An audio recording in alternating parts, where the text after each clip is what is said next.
Longevity is connected to walking. Everybody loves cardio. I am a girl. I'm an 80s baby. Cardio, cardio, cardio. The first quadrant, other than the bonus quadrant of walking, is strength training. The second quadrant is going to be your cardio. I will just put it this way. Your immune system will function far better if you have muscle, and not just muscle that you are blessed to have, but trained skeletal muscle you're using actively on a regular basis. First off, the 4 quadrants, what are they? Number 1, we need to be walking. All right, that's your bonus quadrant. Actually, it's 5 quadrants. You have to be walking every day. We are ambulating animals, so we have to be ambulating. This is a non-negotiable. Just think of it this way. Look at Asian cultures. Look at how much they walk. I grew up in a suburb of Portland that was highly with lots and lots of Asian descent immigrants living there. And I went to school with a lot of first generation born in the US. And we had a lot of Vietnamese folks, a lot of Chinese folks. It has since changed and shifted in that suburb, but it was like highly populated by the Asian community, and they walked everywhere. They walked and walked and walked. And all I would ever see is these little old men and little old ladies walking everywhere. And I would drive to school in high school, and I would see them walking, and I would drive home and I would see them walking. This taught me very early that longevity is connected to walking. All right. So let's just put it there. If you look at the blue zones, I think the one thing they really had in common that very few people talk about is that they were all up on hills. Like they all had to huff it up hills all the time. They can talk about the food. They can talk about the sun. They can talk about the community. They can talk about multi-generational living. They can talk about all those things in the blue zones. But I'm telling you, I did a whole podcast on why stairs are important. I think it's because they're huffing up and down these hills. All right. So walking. The first quadrant, other than the bonus quadrant of walking, is strength training. The second quadrant is going to be your cardio. Everybody loves cardio. I am a girl. I'm an 80s baby, 80s and 90s girl, right? And cardio bunnies everywhere. Lots and lots of cardio. Everyone just did cardio. We can't just do cardio. The third quadrant is high intensity or explosive plyometrics. So explosive, highly metabolic, explosive movements. You could put powerlifting in there, sprints, plyometrics, high intensity interval training, anything. I realize that plyometrics and high intensity interval training are not the same thing all the time, but I'm putting this here as explosive bouts of movement. Sprinting, think of it that way.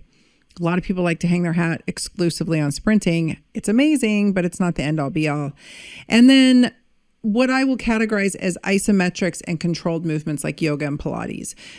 And I'm going to go through each one of them. So let's just talk quickly about strength training, right? Let's clean the glasses. This is resistance training, strength training, lifting weights, whatever you want to call it. Now we can get granular here and we can talk about bodybuilding versus strength training, which are 2 different things. I'm talking about strength training. I want to be strong AF when I get old so that I don't fall and break a hip. I want all of my muscle fibers working in my favor. So the primary focus of this is truly the foundation of aging well and truly the foundation if you want good metabolic health. The primary focus, lifting weights, resistance training, hypertrophy training, whatever. The muscle fibers targeted are type 2 fibers, and your type 2 are your fast twitch. We lose these as we age. These are the fibers necessary to generate force and power, but they atrophy the fastest with age. And so we're trying to hone those as well.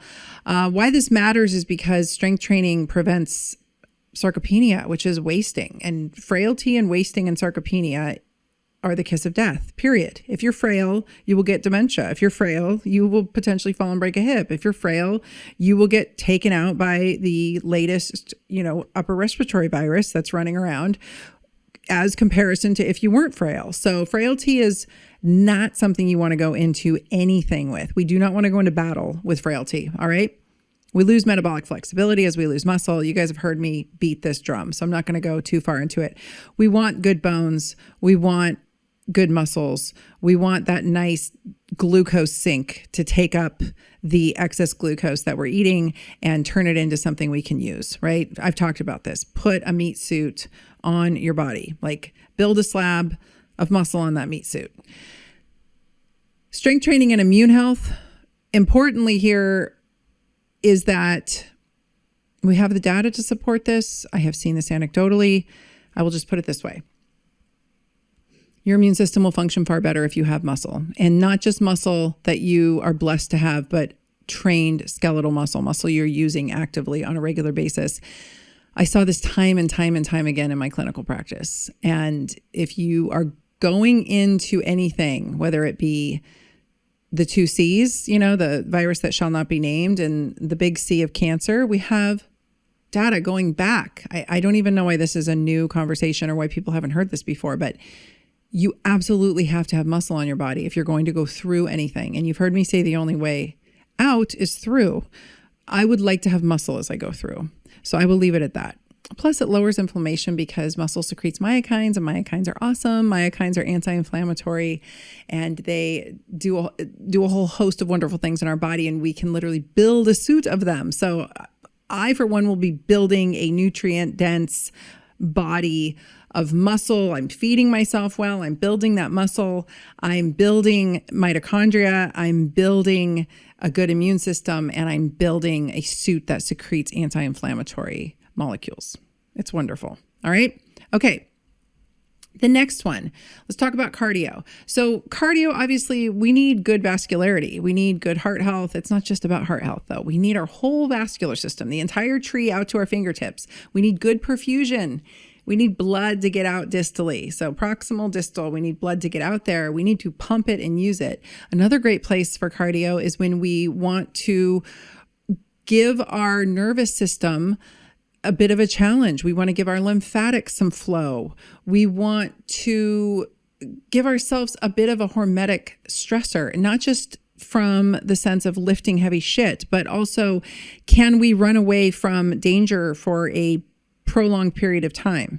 Now, it doesn't have to be an all-out sprint for a long period of time, but I need to know that I can pick up a clip if I need to hustle. Like, can you hustle? Not just hustle in a sprint, but like if we need to jog somewhere.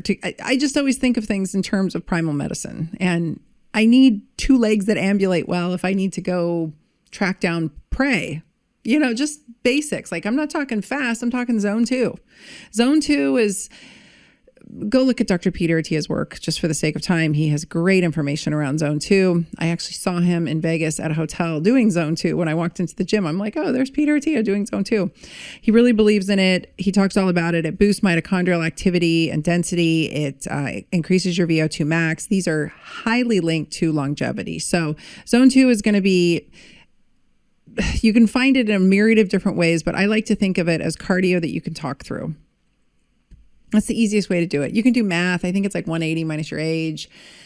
But really, just cardio you can talk through. Can you hold a conversation? That's your zone 2. And this is going to help with all kinds of wonderful things in our body. Most notably, just good turgor in blood flow. Like, tissues that are perfused look better, right? So you're going to be more beautiful. Yes, you can get some of this in with strength training in a way, but also let's be able to like pick up a clip and hustle. So I think these translate into zombie apocalypse efforts, right? Then we've got our high intensity sprints, plyometrics, explosive movements, maybe powerlifting in there. This is fast twitch fiber and power and fall prevention, really. So also bone density. So I think of this as like box jumps. I think of this as sprints on the rower in high intensity interval training. I think of this as sprint intervals on the treadmill. Unless you're really solid footed, don't go sprinting outside. That's a great way to just bite it, unless it's really flat and you're well versed at it. But it's a good way to tear things and just bite it. So make sure you are in a controlled environment, especially for us older girlies, and maybe our tissues aren't as pliable, or maybe we're really estrogen deprived as we're going through this transition and we don't want to tear things. Get your estrogen dialed in, please. You've heard me talk about that, and I've got lots of podcasts on it. You are tuned into the Dr. Tyna Show with Dr. Tyna Moore. For more, visit drtyna.com. On this episode of the Dr. Tyna Show, The Quick and Dirty, I am going to present to you my insanely simple guide to fat loss, longevity, and fitness. And we're going to be discussing the 4 quadrants of exercise as I see them. I get questions all the time from super confused people.